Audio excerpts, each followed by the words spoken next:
하나님께 영광을 돌립니다. 2017년도 마지막 날이네요. 올 한 해를 생각하면서 우리가 기억해야 될 것들이 있습니다. 80대 할아버지하고 80대 아버지하고 60대 아들이 자고 있는데 갑자기 집에 불이 났습니다. 당황한 아버지가 아들을 깨우면서 막 흔들어 깨우면서 외칩니다. 야, 큰일 났다, 불 났다. 빨리 신고해야 되는데 119가 몇 번이냐 그러는 거예요. 119가 몇 번이라고 하니까 아들이 일어나가지고 자기도 정신이 없으니까 아버지 내가 그걸 어떻게 알아요? 114에 물어봐요. 그랬다고 하는 그런 이야기가 있습니다. 어떤 상황이든지 우리가 꼭 기억해야 될 게 있죠.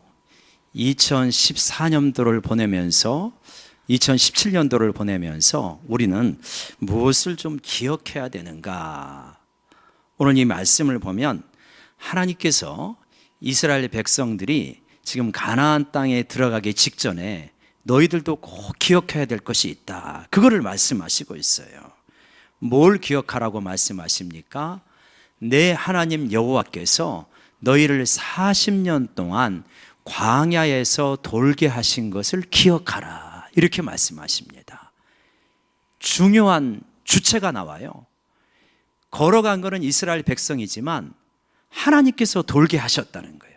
내 하나님 여호와께서 너희로 하여금 광야에서 돌게 하신 것을 너희는 기억해라. 이렇게 말씀하십니다.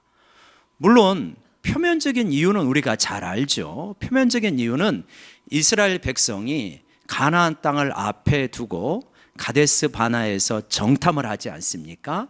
정탐을 하고 와가지고 그 좋은 땅을 바라보면서 우리는 다 죽었다 그러면서 돌아가자 하니까 하나님께서 너무 실망하시고 화를 내면서 그러면서 그들이 정탐한 40일을 40년으로 환산을 해서 방황하게 만드시는 그것이 이제 표면적인 이유입니다. 1차적인 이유죠. 그런데 그거 말고 진짜 그것을 통하여서 징계만이 아니라 그거를 통한 이면적인 이유가 있다는 것을 너희들은 잘 깨달아라. 그리고 그것을 기억해라. 이렇게 말씀하시는 거죠. 우리도 어쩌면 광야를 걸어가는 그러한 이스라엘 백성처럼 힘겨울 때가 있습니다. 올 한 해를 되돌아보면서 야, 올 한 해 진짜 광야같이 살았구나. 이렇게 말씀하실 수 있는 분들도 있을 거예요. 표면적인 이유는 있습니다. 아, 내가 너무 세상이 만만하지 않은 곳인데 너무 만만하게 살았구나, 안일하게 살았구나. 이런 게 표면적인 이유일 수 있죠. 세상은 실제로는 굉장히 치열한 곳인데 내 능력과 내 한계를 생각하지 않으면서 너무 부적절하게 높은 목표를 세웠구나. 이런 것도 깨달을 수 있습니다. 이제 그런 것들은 다 뭐냐면 표면적인 이유인데 이면의 이유가 있다는 거예요. 하나님께서 그러한 너의 연약함에도 불구하고 너를 광야로 내보낸 것은 너 좀 고생 좀 해봐라. 너 좀 정신 좀 차려야 돼. 이런 의미라기보다는 굉장히 중요한 이유들이 있다. 그거를 너희는 기억해라. 그러니까 우리가 광야를 걸어가면서도 하나님께서 나를 이 광야로 보내신 데는 뜻이 있지. 그 좋으신 하나님께서 분명히 선한 뜻을 가지고 계시지. 그거를 우리가 믿는다면 광야를 걸어가는 길이 그래도 조금은 쉬워질 수 있습니다. 광야 끝에 기다리고 있는 하나님의 선한 뜻이 실현되어지는 그 세계를 바라보면서 인내하며 걸어갈 수가 있는 것이죠. 그래서 올 한 해 정말 광야 같은 한 해를 보냈다면 하나님의 뜻이 무엇인가를 잘 헤아리면서 우리가 올 한 해를 마무리하는 저희 모두가 되기를 원합니다. 그러면 왜 광야를 걷게 하셨다고 말씀하십니까? 첫 번째 이유가 무엇입니까? 우리 같이 한번 외쳐봅시다. 낮추시며. 2절과 3절에 하나님께서 이스라엘 백성을 낮추었다라고 하는 표현을 사용하고 있습니다. 하나님 앞에 굴복시켰다는 뜻입니다. 하나님께서 가장 염려하는 것이 뭐냐면 낮춰지지 않는 것입니다. 높아지는 것입니다. 교만해지는 것입니다. 신명기 8장 12절부터 14절까지 보면 하나님께서 염려하노라 이런 표현을 쓰세요. 나는 너희가 이렇게 될까 염려하노라 이런 표현을 쓰시는데 우리 같이 한번 읽어볼까요? 시작. 내가 먹어서 배부르고 아름다운 집을 짓고 거주하게 되며 또 내 소와 양이 번성하며 내 은금이 증식되며 내 소유가 다 풍족하게 될 때 내 마음이 교만하여 내 하나님 여호와를 잊어버릴까 염려하노라. 하나님은 염려하는 분이 아니시잖아요. 근데 염려를 하는 거예요. 그의 자녀를 바라보면서 뭘 염려하냐? 너희들이 가나안 땅에 빨리 들어가 가지고 먹고 배가 부르고 좋은 집이 있고 은금이 풍족해지니까, 그러니까 네 마음이 교만해질까? 하나님이 염려하고 교만해져서 하나님을 잊어버릴까? 그게 가장 걱정이 되시는 것이 하나님의 심정입니다. 근데 이 염려는 기우다, 우리가 이렇게 말할 수 없잖아요. 맞아, 진짜 나도 그래. 그러지 않습니까? 우리가 절박하면 얼마나 간절히 기도합니까? 얼마나 눈물로 기도합니까? 예배 시간이 얼마나 기다려집니까? 그런데요, 여유가 있고 풍족해지고 느긋해지면 예배 시간이 자주 오는 것이 번거로워지기 시작합니다. 설교가 긴 것이 짜증나기 시작해요. 빨리 좀 끝내야 되는데, 빨리 끝내고 나가서 사람들 만나고 좋은 데 여행도 가고 가서 맛있는 것도 먹어야 되는데 이렇게 되기가 십상인 거예요. 하나님이 번거롭고 귀찮은 존재가 되기 시작하는 것입니다. 벌써 뭐해진 것입니까? 마음이 높아진 거예요. 교만해가지고 하나님 앞에서 자꾸만 멀어져가는 그러한 우리의 모습을 바라볼 수 있는 것입니다. 그래서 하나님께서 가나안 땅에 들어가기 전에 광야로 이끌어 가십니다. 광야로 이끌어 가서 거기서 깨닫게 하시는 거예요. 우리를 낮게 해주십니다. 낮아지면, 우리가 낮아지면 뭐가 되는 겁니까? 우리의 키가 낮아지면 어디에 도달하는 겁니까? 흙에 도달하잖아요. 우리의 고향, 내가 흙덩이에 불과했구나. 내가 사실은 먼지와 같은 존재였구나. 내 출신 성분이 여기지 하는 것을 깨닫게 되는 거예요. 그러면서 내가 가지고 있던 환상들이 깨어지게 됩니다. 그동안 나를 높여주었던 것들이 있잖아요. 어떤 사람은 학벌, 어떤 사람은 돈, 어떤 사람은 자녀, 어떤 사람은 외모, 어떤 사람은 백, 이런 것이 내 삶을 지탱하는 것인 줄 알았는데, 그것만이 내가 그래도 좀 내세울 수 있는 것인 줄 알았는데 광야에 나가보니까 아무것도 아니라는 거예요. 하나님 이거를 깨뜨리시는 과정이 광야라는 것입니다. 내가 진짜 헛된 것을 의지했구나. 이제 내가 낮아지고 보니까, 내가 흙덩이라는 것을 깨닫고 보니까 진짜 의지해야 될 것은 뭐냐? 하나님 한 분밖에 없구나. 이거를 깨닫게 되는 것, 이렇게 낮아지는 것이 뭐냐? 광야라는 것입니다. 이게 도서관 속에서 깨달아지는 게 아니고, 혼자서 고고하게 묵상하다가 깨달아지는 게 아니고, 안타깝게도 어디서 깨달아지냐? 광야를 걸어갈 때 몸으로 깨달아지는 거예요. 그래서 광야로 내보내시는 겁니다. 그렇게 낮추셔서 무엇을 하시려고 하는 겁니까? 두 번째로 이것입니다. 한번 따라해 봅시다. 시험하신다. 시험한다는 것은 우리를 넘어뜨리려는 시험을 말하는 게 아니라 우리를 단련하신다는 그러한 의미입니다. 너 진짜 광야에 가서 낮아지고 완전히 흔든 가운데서도 그래도 네 말씀을, 나의 말씀을 네가 지키겠느냐, 이것을 시험하게 되는 것입니다. 왜냐하면 광야는 진짜 힘겨운 곳이거든요. 한번 우리 15절 말씀을 보게 되면 광야가 어떤 곳인가 하는 것을 말씀해 주고 있습니다. 15절 같이 읽어볼까요? 시작. 너를 인도하여 그 광대하고 위험한 광야, 곧 불뱀과 정갈이 있고 물이 없는 건조한 땅을 지나게 하셨으며.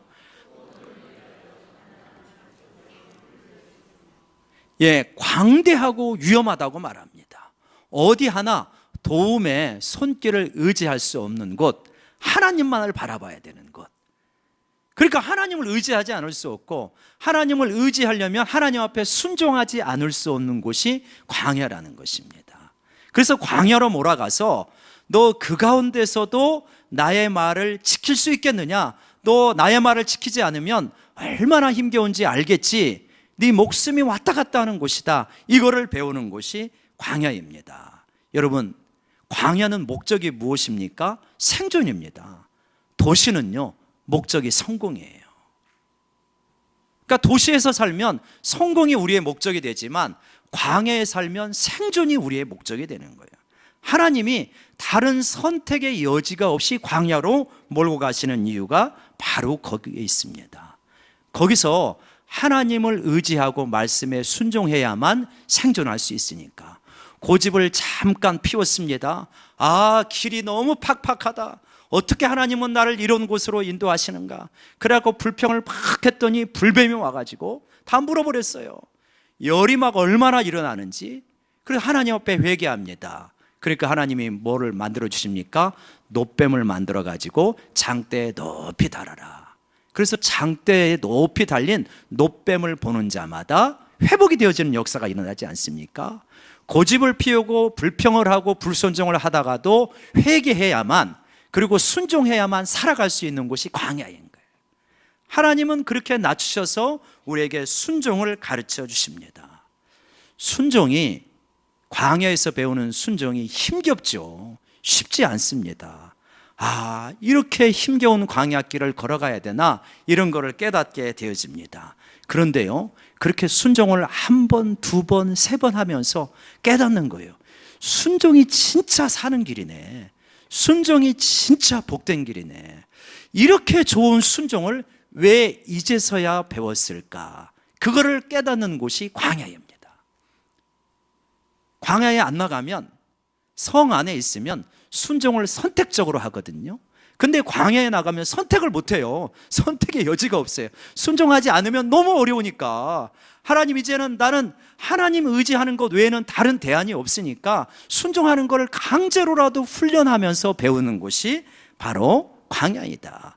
그렇게 순종을 한 번, 두 번 억지로라도 하다 보니까 순종이 너무 좋다는 것을 깨닫습니다.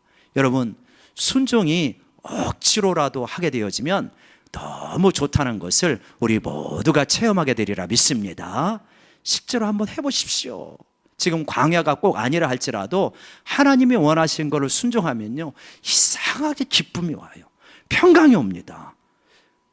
이 영적인 세계가, 이게 내가 순종 안 하면서 연구해서 열리는 게 아니고, 순종하면 온몸으로 영적인 세계가 열리는 것이 느껴져요. 영안이 밝아지는 거예요. 그래서 우리 기독교 신앙의 영적인 세계는 이론적으로 되게 하는 게 아니라 내 온 인격으로 되어지는 것입니다. 하나님 앞에 하나님이 어떤 감동을 주었을 때 순종을 했더니, 이게 막 영적인 어떤 이 깨달음들이, 우리가 고구마를 캘 때 다발로 올라오듯이 그런 식으로 줄기줄기 연결되어져서 올라오는 거예요. 그러면서 너무 재미가 있는 거예요. 순종도 좋아서 하게 되죠. 처음에는 억지로 할지 모르지만 순종을 해보니까 내가 좋으니까 순종을 자꾸 하게 되는 것입니다. 순종의 선순환이 이루어지는 것이다. 그거를 배우는 곳, 그거를 온몸으로 배우는 곳이 어디냐? 광야이다.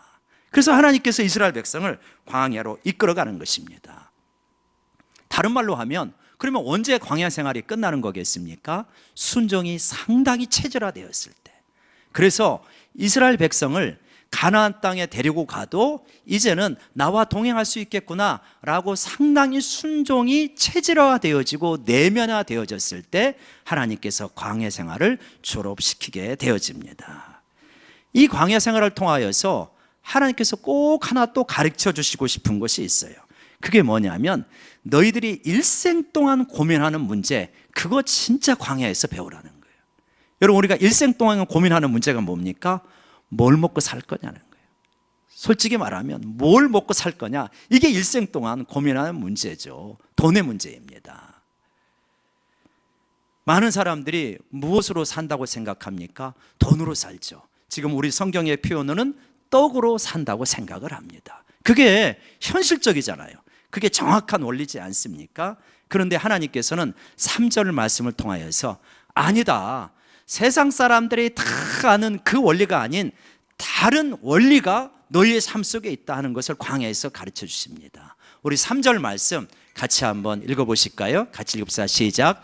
내 조상들도 알지 못하던 만나를 내게 먹이신 것은 사람이 떡으로만 사는 것이 아니요 여호와의 입에서 나오는 모든 말씀으로 사는 줄을 내가 알게 하려 하십니다.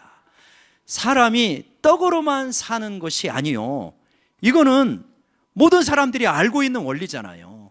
초등학생들도 다 아는 원리잖아요. 초등학생들의 얼굴에 미소를 띄워지게 하려면 별거 없습니다. 돈 주면 되잖아요. 그렇지 않습니까? 다 알아요. 근데 그것만으로 사는 것이 아니다. 하나님의 입에서 나오는 말씀으로 사는 것이다 라고 하는 것입니다.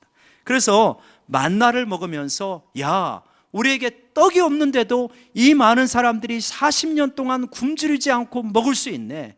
다른 말로 말하면, 바꾸면, 번역하면 어떻게 되는 겁니까? 야, 내 통장에 잔고가 없는데, 내 직업이 없는데도 어떻게 하나님께서 먹을 것을 채워주시네? 이거를 경험하게 되는 거죠, 광야에서. 여러분, 사람에게 있어서 떡의 문제가 얼마나 중요합니까? 우리나라 청년 실업이 얼마나 심각한 문제입니까? 이 직업이 불투명하고 미래가 불투명하다는 것이 얼마나 고통스러운 것이겠어요? 이 먹는 것이 너무 중요하기 때문에 그렇습니다. 청년 실업이 너무 중요한데, 근데 너무 심각하고 중요한데, 이거보다 또 훨씬 어떤 면에서는 힘든 것이 있어요. 중년이나 장년의 나이에 명예퇴직을 하게 되는 거 얼마나 힘듭니까? 젊은이들은 어떤 의미에서 소리내어 울 수도 있지만, 중년이나 장년의 가장이 실직하게 되면 소리도 못 내고 울게 되는 것입니다. 너무 어렵기 때문에. 기가 막힌 거죠. 그때 다가오는 느낌이 무슨 느낌일까요? 내 인생 실패한 거 아니야? 내 인생 실패자 아니야? 나 실패자 아닌가? 이게 이제 가장 두려운 느낌이죠. 아니, 인생을 살 만큼 살았거든요.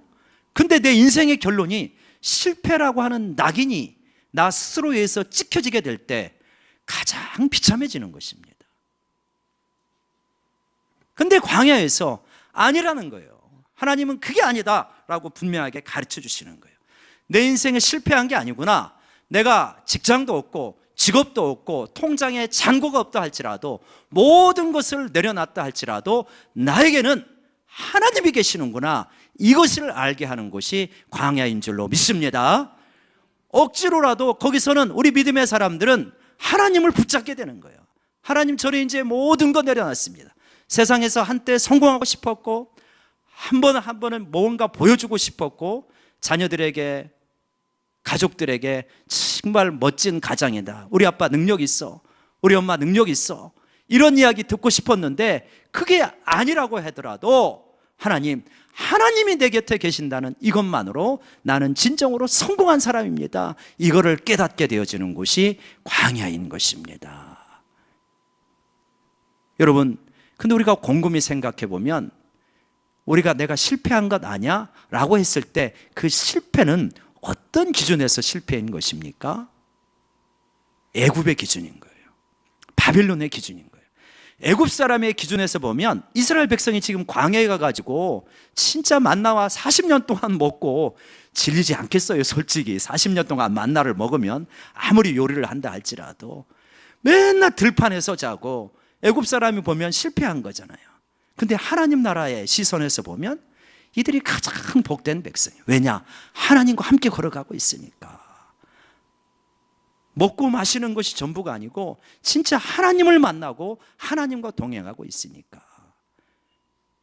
그래서 광야에서 진정한 하나님을 만나고 내 인생의 가치관이 바뀌는 것입니다. 우리 너무나 많은 사람들이 예수님을 믿지만 세속적인 가치관을 가지고 살아가기 때문에 굉장히 힘들어합니다. 처음에 하나님을 만나면 그렇지 않았어요. 주님을 만나고 예수님을 만나고 중생하면 정말 내게는 하나님 한 분만 있어도 충분합니다라고 울면서 고백하는 것이 그리스도인의 모습입니다. 근데 신앙생활 하다 보니까 하나님도 계셔야 되지만 다른 것도 있어야 되는 거예요. 돈도 있어야 되고 지위도 있어야 되고 성공도 해야 되고 교회도 커야 되고, 그래야 되는 거예요. 교회 와보니까 돈도 있어야 사람 행세도 하는 것 같고 그런 거예요. 그러면서 가치관이 온전하게 되었다가 다시 세속화되어 버리는, 자꾸만 변질되는 거예요. 근데 광야에서 하나님께서 우리에게 깨닫게 해주시는 거예요. 너 진짜 너의 가치, 핵심적인 가치가 무엇이냐? 너에게 진짜 중요한 것이 뭐냐? 너 나를 통해서 세상에서 성공을 다시 원하느냐? 너 그거 있어야 네 인생 성공한 거냐? 아니라는 것을 광야에서 온몸으로 깨닫게 됩니다. 아니구나. 진짜 나는 세속적인 의미에서 애굽의 기준에서는 성공하지 아니한 사람일 수 있지만 하나님 나라의 기준에서는 나처럼 행복한 사람이 어디가 있겠는가? 이 고백을 할 수 있는 것이 하나님을 만나는 광야인 줄로 믿습니다. 얼마나 그렇게 깨닫게 될 때 감사한지 모릅니다. 여러분, 광야에서 이러한 것을 깨닫게 되어지는데, 광야에서 겸손을 배우고 순종을 배우고 영적인 원리를 깨닫게 되어진다 하더라도 광야 생활을 좋아하는 사람은 드뭅니다. 없습니다. 할 수만 있다면 광야가 아니라 빨리 리무진 타고 홍해 건넌 다음에 리무진 타고 가나안으로 그냥 들어가면 좋죠. 우리는 그렇게 편안한 걸 좋아하니까. 근데 하나님은 안 그러신 거예요. 하나님의 원리를 잘 아는 게 중요합니다. 하나님은 우리를 광야로 몰고 가십니다. 하나님은 우리를 얄궂게도 광야에서 만나기를 좋아하셔요. 이게 하나님의 어떤 훈련의 방식이죠. 그걸 빨리 좀 깨달아야 되는 것 같아요. 왜 그럴까? 왜 그럴까? 여러분, 이번에 이제 이국종 교수가 상당히 매스컴을 많이 타지 않았습니까? 2011년도인가요?